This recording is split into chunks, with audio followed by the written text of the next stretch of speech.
জি 24 ঘন্টায় আমি সম্প্রতি রয়েছি আপনাদের সঙ্গে, আর আপনারা দেখছেন Zee 24 Ghanta real estate conclave, co presented by Bazar home shield, SRMB TMT bar, powered by dear 200 monthly lottery, broadband partner alliance broadband, hospitality partner international institute of hotel management.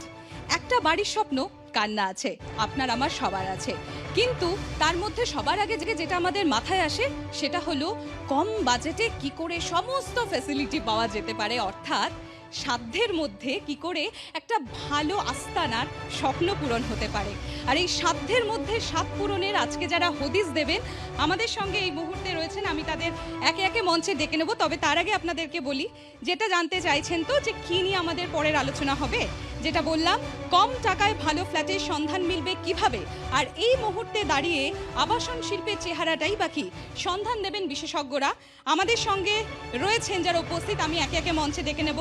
SRMB Srijan private লিমিটেডের general manager sales mister Anirban Das Majumdar. Anirban বাবু স্বাগত Zee 24 ঘন্টায়। Natural গ্রুপের director mister Manish Kumar Sharma, Zen গ্রুপের vice chairman mister Shreyansh Sen, Shri বালাজির founder mister Manab Pal. আমি সবাইকে মঞ্চে আসতে অনুরোধ করব এবং তার সঙ্গে আমি এই আলোচনা এগিয়ে নিয়ে যাওয়ার জন্য মঞ্চে আসতে অনুরোধ করব রজত শুভ্র মুখোঠুকে। থ্যাংক ইউ সম্প্রীতি।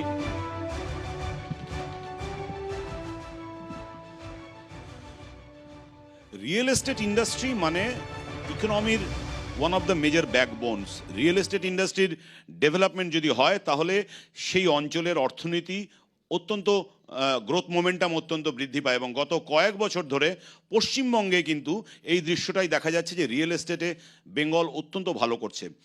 কিন্তু তার আগে আমরা যেটা কথা বলছি যে আজকে আমাদের ইস্যু যে কম দামে ভালো ফ্ল্যাট অর্থাৎ অ্যাফোর্ডেবল হাউজিং, এটা নিয়ে আমি আলোচনা করব। প্রথমে আমার প্রশ্ন মিস্টার মনীশ কুমার শর্মাকে, যে এই অ্যাফোর্ডেবল হাউজিং এটা বেঙ্গলের ওভারঅল হাউজিং ইন্ডাস্ট্রিতে কি একটা গেম চেঞ্জার হিসেবে রোল প্লে করবে?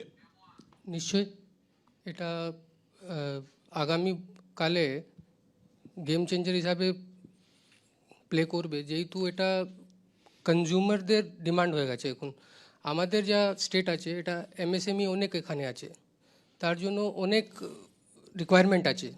তো সেই জন্য অ্যাফোর্ডেবল হাউজিং আগামীকালে অনেক কনজিউমারের জন্য অ্যাজ ওয়েল অ্যাজ ইনভেস্টরের জন্য এটা গেম চেঞ্জার হবে। মানে এটা যদি আমার ওভারঅল ডিমান্ডের কত পার্সেন্ট কম দামি ফ্ল্যাট অ্যাফোর্ডেবল হাউজিংয়ে জোর দেয়? ডিমান্ডটা কোথা থেকে বেশি? মেনলি ডিমান্ডটা আছে আপনার এলআইজি গ্রুপ আছে, ওখান থেকে এটা বেশি ডিমান্ড হয়। আচ্ছা, শ্রেয়াংশের কাছে আমার প্রশ্ন, জেন গ্রুপের ভাইস চেয়ারম্যান, যে রিসেন্ট যে সমস্ত policy state government and central government নিয়েছে, যে কিভাবে এই অ্যাফোর্ডেবল হাউজিং মানে কম দামে ভালো ফ্ল্যাট এটাকে প্রমোট করছে? ডেফিনেটলি দ্য পলিসিস যা যা মানে স্টার্ট হয়েছে, যেরকম সব থেকে ফার্স্ট যা এখন যা স্ট্যাম্প ডিউটি রিডাকশনে যা একটা মানে স্টেট গভর্নমেন্ট একটা পলিসি নিয়েছে, দিস ইজ ডেফিনেটলি একটা বুস্টার আছে, যেখানে মানে সবটা একটা ফ্ল্যাটে কিনার সময় ফ্ল্যাটটি শুধু হয় না, সঙ্গে রেজিস্ট্রেশন কস্টও থাকে। আজকে একজনের বাজেট যদি 40 লাখ 30 লাখ টাকা হয়, ওনাকে সব জিনিসটাই বুঝতে হয় কি আমি 25 লাখের ফ্ল্যাট নিব, এর উপরে রেজিস্ট্রি স্ট্যাম্প ডিউটিটাও দিব। তো ওটা নিয়ে একটা অনেক বড় একটা বেনিফিট এন্ড ইউজার্সটা পাচ্ছেন। সেকেন্ড মেন প্রাইমারলি অন্য জিনিসটা যা একটা আর ইম্পর্টেন্ট রোল হচ্ছে, যে মেট্রো করিডোর যে এফএসআই এনহ্যান্সমেন্ট স্কিম যা চলছে, আজকে আমাদের as a real estate developer আজ যে সময় আমরা একটা প্রজেক্ট কনসিভ করি, ওখানে আমাদের একটা ল্যান্ডে কত কি বানবে, কত স্কোয়ার ফিট হবে, আজকে ওখানে যদি একটা এফএআর রিল্যাক্সেশন দেন কিংবা একটা out of the normal FAR যা স্কোপ থাকে ওর থেকে বেশি দেন, আমাদের কনস্ট্রাকশন কস্টটা কম থাকে, আমাদের ওটা একটা বেনিফিট আমরা আলটিমেটলি ওটা আমাদের কাস্টমারকে পাস অন করতে পারি। তো দেয়ার আর ভেরিয়াস স্কিমস, আর এটা ডেফিনেটলি একটা বুস্টার থাকে হাউজিংয়ে আর অ্যাফোর্ডেবল হাউজিংকে প্রমোট করার জন্য।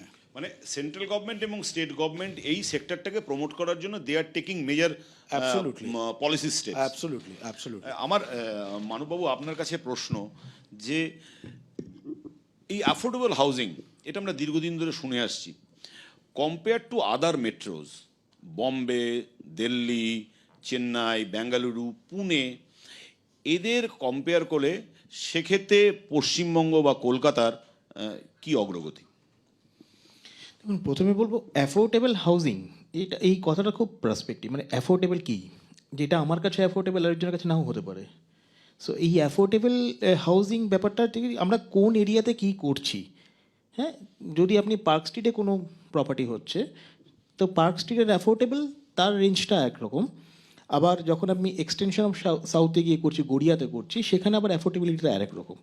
সো এই অ্যাফোর্ডেবল হাউজিং কিন্তু এটা ডিপেন্ড করছে কোথায় হচ্ছে, কী ধরনের প্রজেক্ট হচ্ছে। আর এবার আপনি যেটা বললেন যে বেঙ্গলে কীরকম প্রাইসিং, দেখুন compare to other metros, Bengal বা Calcutta metro, Calcutta is always very affordable, still affordable. এখনও ক্যালকাটা সারাউন্ডিংস বা 20 কিলোমিটার রেঞ্জে, কলকাতা মেন সিটি সেন্টার থেকে 20 কিলোমিটার রেঞ্জে যেরকম প্রাইসিংয়ে ফ্ল্যাটস আর অ্যাভেলেবেল, আই ডোন্ট থিঙ্ক যে কোনো মেট্রোতে, 4টে মেট্রো কোনো মেট্রোতে অ্যাভেলেবেল নয়। So Calcutta for residence purpose still very affordable. আর এটাই একটা সবথেকে বড় প্লাস পয়েন্ট বেঙ্গলের রিয়েল এস্টেটে, যে affordable housing readily available and within the city circle is available. আপনি যেটা অন্যান্য মেট্রোতে দেখবেন যে ওদের ওখানে যে হাউজিংটা অ্যাভেলেবেল অ্যাফোর্ডেবল, সেটা কিন্তু মেন সিটি সেন্টার থেকে অনেকটা দূরে, maybe in sometimes 50 kilometre away from the main city. কিন্তু ক্যালকাটায় সেটা নয়, মানে বেঙ্গলে সেটা নয়। তো এখন অনেক স্কোপ আছে বেঙ্গলে। আর এই অ্যাফোর্ডেবল হাউজিং নিয়ে অনেকে, মানে নিম্নবিত্ত মধ্যবিত্ত মানুষ তারা ফ্ল্যাট কিনে কলকাতার মধ্যেই থাকতে পারছে। একদম এখনও কলকাতায় অনেক স্কোপ এবং ডিমান্ড যথেষ্ট হাই। আমি বলবো সাপ্লাই অনেক কম। মানে এখন আমরা হয়তো এখন অনেক কম এখনও রয়েছে সাপ্লাই রেঞ্জ, তো কিন্তু ডিমান্ড খুব হাই আছে। এবং আমরা ঠিক মতন প্রজেক্ট কনসিভ করছি, এখন নতুন প্রজেক্ট অনেক আসছে। এবং টায়ার 2 টায়ার 3 সিটিস যেগুলো আছে, যেখানে রিয়েল এস্টেট 5 বছর আগেও সেরকমভাবে প্লে করতো না। কারণ দেখুন, সাবাবসে লোকের ওখানে জমি নিয়ে বাড়ি বানাবো, এটা বাঙালির কনসেপ্ট আছে। তো সেখান থেকেও বেরিয়ে এসে এই টায়ার 2 টায়ার 3 সিটির লোকেরা তারা ফ্ল্যাটে আসছে। এই যে কনসেপচুয়াল চেঞ্জেসটা হয়েছে লাস্ট 5 ইয়ার্সে, তো এইটা একটা বড় গেম চেঞ্জার রিয়েল এস্টেটে। একটা প্যারাডাইম শিফট হচ্ছে। একদম একদম, মানে বর্ধমান, বাঁকুড়া, বীরভূম, এইসব চত্বরেও আপনি যদি দেখবেন, যেখানে 5 বছর আগেও রিয়েল এস্টেটে সেরকম মুভমেন্ট ছিল না, যেমন কন্টাই খুব স্লো মুভমেন্ট ছিল, কিন্তু লাস্ট 5 ইয়ার্সে এখানে রিয়েল এস্টেটের মুভমেন্টটা ইজ ভেরি হাই। মানে গ্রোথ সেন্টার ডিসেন্ট্রালাইজড হচ্ছে, Decentralized শুধুমাত্র হচ্ছে। কলকাতা সেন্ট্রিক একদম। যে এখানে আমি একটু অনির্বাণ বাবু আপনার কাছে আসতে চাই, যে আপনারা এসআরএমবির পক্ষ থেকে, যেহেতু ইনপুট ইজ ভেরি ইম্পর্ট্যান্ট আর রিয়েল এস্টেটের জন্য আপনাদের টিএমটি বার ইজ মানে one of the major inputs. আপনাকে আমি এটা প্রথমে একটু টেকনিক্যাল একটা প্রশ্ন করি, মানে should we look at saving cost while buying TMT? কারণ কোয়ালিটি এর সঙ্গে কম্প্রোমাইজ করাটা কি উচিত, নাকি এই ব্যাপারটা যদি একটু, মানে মানুষের মনে কিন্তু এই প্রশ্নটা খুব থাকে।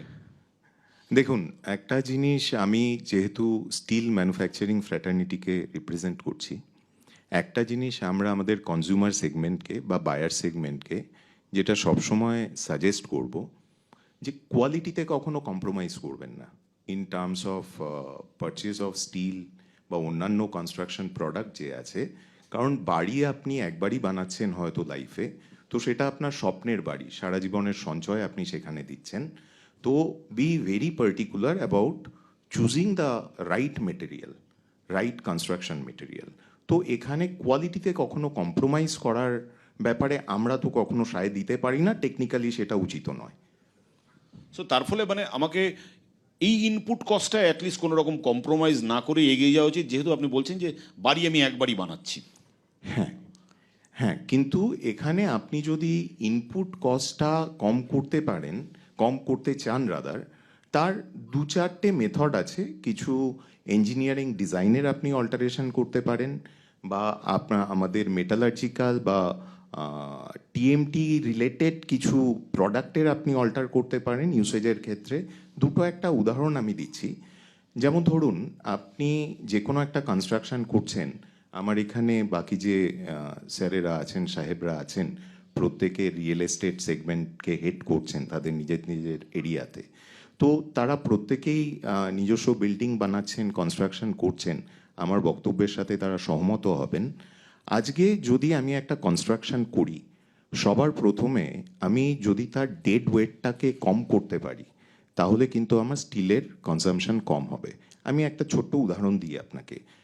আপনি দুটো বাড়ি করছেন, দুটোই 10 স্টোরিড বিল্ডিং। আপনি ইঞ্জিনিয়ারিং ডিজাইনটা এমন করলেন, একটা 10 স্টোরিড বিল্ডিংয়ের ওয়েট হলো এক্স, ডেড ওয়েট হলো এক্স, আরেকটা 10 স্টোরিড বিল্ডিংয়ের ডেড ওয়েট হলো এক্স মাইনাস আমি 5%। আমি আমি টেকনিক্যাল ডিটেলে পড়ে না, আসছি, আমি কিন্তু আমি মানে- আপনাকে একদম মানে- লেম্যানস ল্যাঙ্গুয়েজে বলে দিচ্ছি এটা। এই এক্স মাইনাস 5% যেখানে হচ্ছে ডেড ওয়েট, সেখানে কিন্তু আপনি স্টিলের কনজাম্পশনটা কম করতে পারবেন। এটা ইঞ্জিনিয়ারিং ডিজাইনের থ্রু দিয়ে করা সম্ভব। মানে আমাকে কোয়ালিটির সঙ্গে কম্প্রোমাইজ না করে আমি কি ডিজাইনিংকে যদি অনেক বেশি আপনার ইকোনমি ফ্রেন্ডলি করতে পারি, তার উপর আমার Absolutely. টিএমটি কনজামশনটা কমা আসবো, ডিটেলে আমি পরে আসছি। আমি একটু মানিশের কাছে আরও একবার যাই, যে এই কোভিড তো গত 2 বছরে ইকোনমির উপর একটা নেগেটিভ ইম্প্যাক্ট ফেলেছে, কিন্তু আমরা দেখি থার্ড ওয়েভের পর সিচুয়েশন কিছুটা ঘুরে দাঁড়াচ্ছে। এটা কি এখন ফিলটা পাওয়া যাচ্ছে যে পোস্ট, আমি না বললেও যে গত 2 বছরে কোভিডের এই প্যান্ডেমিক সিচুয়েশনের পরে দাঁড়িয়ে এই মুহূর্তে আমরা ডিমান্ড জেনারেশনে কোথায় দাঁড়িয়ে আছি? ডিমান্ড এখন খুব ভালো আছে, ডিমান্ডটা আগে থেকে বেড়েছে। তার বাড়ার কারণ এটাই আছে কি কোভিডে লোক বাড়িতে থেকে থেকে ওয়ার্ক ফ্রম হোম করতে আরম্ভ করেছে।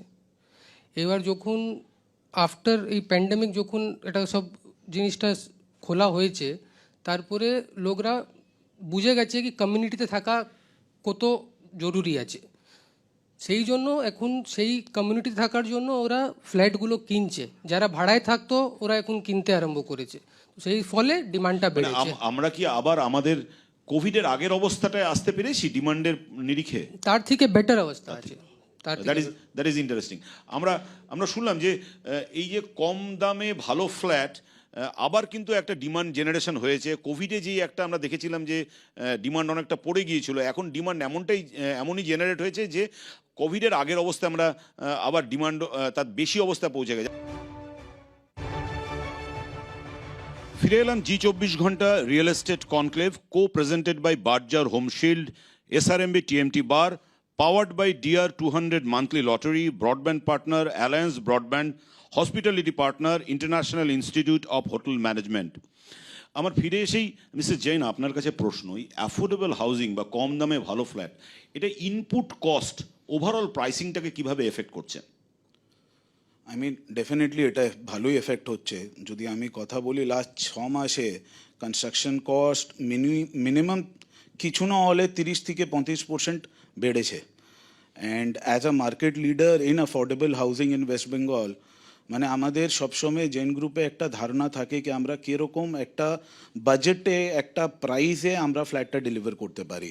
আমাদের অন্য যত প্রজেক্ট চলছে রাজারহাটে কিংবা দুর্গাপুরে কিংবা শিলিগুড়িতে, ওসব সবাইতে ফোর্সফুলি আমাদেরকে এক একটা টাইমে এক একটা এফেক্ট নিয়ে একটা প্রাইসটা বাড়াতে হতে, মানে না চাইলেও আমাদেরকে বাড়াতে হচ্ছে। মানে যেহেতু ইনপুট কস্ট বেড়ে যাচ্ছে, তার ফলে অনেক জায়গায় আপনাদের দামের সঙ্গে একটু ডেফিনেটলি প্রাইসিং প্রভাব পড়ছে। যেখানে আমাদের অ্যাফোর্ড করা যায় একটু আমাদের হিট নিতে পারি, আমরা হিটটাও নিচ্ছি। কিন্তু তবেও যে ভাবের প্রাইসটা বাড়ছে, whether it is TMT, whether it is cement or any other allied industry, মানে এটা হ্যাঁ, it is definitely affecting the price in a very major fashion. মানববাবু, এই জায়গাটা আমার একটা প্রশ্ন, যেটা নিয়ে প্রত্যেকের মনেই প্রশ্ন আছে, যে আমাদের এই অ্যাফোর্ডেবল হাউজিং, কম দামে ভালো ফ্ল্যাট, এটা কি শুধু কলকাতা সেন্ট্রিক ডেভেলপমেন্ট, নাকি টিয়ার 2 টিয়ার 3 সিটিসগুলোতেও আমরা ভালো করে গ্রোথ দেখতে পাচ্ছি? দেখুন, লাস্ট 5 বছরে টায়ার 2 সিটি এবং 3 সিটিসগুলো পারফর্মিং ভেরি ওয়েল। কিছুক্ষণ আগে যেটা বলছিলাম যে মেন্টালিটিতে অনেকটা চেঞ্জেস এসছে, যেটা আগে একদম শহর কেন্দ্রিক ছিল সেখান থেকে অনেক বেরিয়েছে। আপনি দেখবেন যে কলকাতা সারাউন্ডিংসেও যা ডেভেলপমেন্ট হচ্ছে সেগুলো বেসিক্যালি অনেকটাই north 24 Pargana and south 24 Pargana এরিয়ার মধ্যে পড়ে। হ্যাঁ, মানে কলকাতার একদম ধারে পাশে যে ডেভেলপমেন্ট, এবং সেগুলো মেজর অ্যাফোর্ডেবল হাউজিংয়ের মধ্যে। আর এর পরে তার মানে অনির্বাণ, আমরা মানব, আমরা কলকাতার বাইরেও এই অ্যাফোর্ডেবল হাউজিং এই কনসেপ্টটাকে আমরা টিয়ার 2 টিয়ার 3 সিটিজেও ছড়াতে পেরেছি সাকসেসফুলি। ভীষণভাবে আজকে হুগলি ডিস্ট্রিক্টকে যদি দেখেন, হুগলিতে যে রকম ভাবে ডেভেলপমেন্ট আমাদের সময় খুব কম, আমাকে অনির্বাণ বাবুর কাছে একটা প্রশ্ন করতেই হবে যে এই বলুন। প্রাইসিং, যেটা বারবার প্রশ্ন আছে, প্রাইসিংটাকে আমরা কিভাবে প্রপার ইউসেজেস অফ ইনপুট আমরা কিভাবে নিচের দিকে রাখতে পারি? হ্যাঁ, আমি তখন আপনার সাথে কথা হচ্ছিল, একটা ছোট উদাহরণ দিয়েছিলাম। আরও 2-3টো ভাবে আমরা করতে পারি। সেটা হচ্ছে, এক, আমরা higher grade of steel use করতে পারি ডিউরিং কনস্ট্রাকশন। তাতে কি হয়, load bearing capacity per unit এরিয়াতে বেড়ে যায় এবং তার জন্য আমার কনজাম্পশন অফ স্টিল কম হয়। কিন্তু একটা জিনিস মাথায় রাখতে হবে, আমি হায়ার গ্রেড অফ স্টিল যখন ইউজ করছি, তার সাথে আমার কম্প্যাটিবল হায়ার গ্রেড অফ কংক্রিটও ইউজ করতে হবে, আদারওয়াইজ কিন্তু এই বেনিফিটটা পাওয়া যাবে না। অর্থাৎ আর্কিটেকচারাল ডিজাইনিংয়ের ওপরও অনেকটা আমার ইনপুট কস্ট কমানোটা অনেকটা ডিপেন্ড করে। কম দামে ভালো ফ্ল্যাট, জি24 ঘন্টা রিয়েল এস্টেট কনক্লেভে আমাদের এই অনুষ্ঠান দেখার জন্য আপনাদের অসংখ্য ধন্যবাদ। আমরা অনেক গুরুত্বপূর্ণ তথ্য পেলাম এবং সবথেকে গুরুত্বপূর্ণ যেটা আমরা জানতে পারলাম যে কোভিড হওয়ার আগে যে কম দামে ভালো ফ্ল্যাটের যে ডিমান্ড ছিল, সেটা তার থেকেও এখন ডিমান্ড অনেকটা বেড়ে গেছে, আবার অর্থনীতি ঘুরে দাঁড়াচ্ছে। আমাদের সঙ্গে থাকুন, দেখতে থাকুন জি24 ঘন্টা।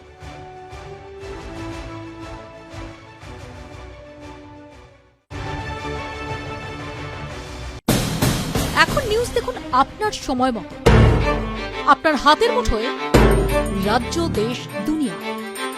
ডাউনলোড করুন জি24 ঘন্টা অ্যাপ। এক ক্লিকেই পান সব আপডেট।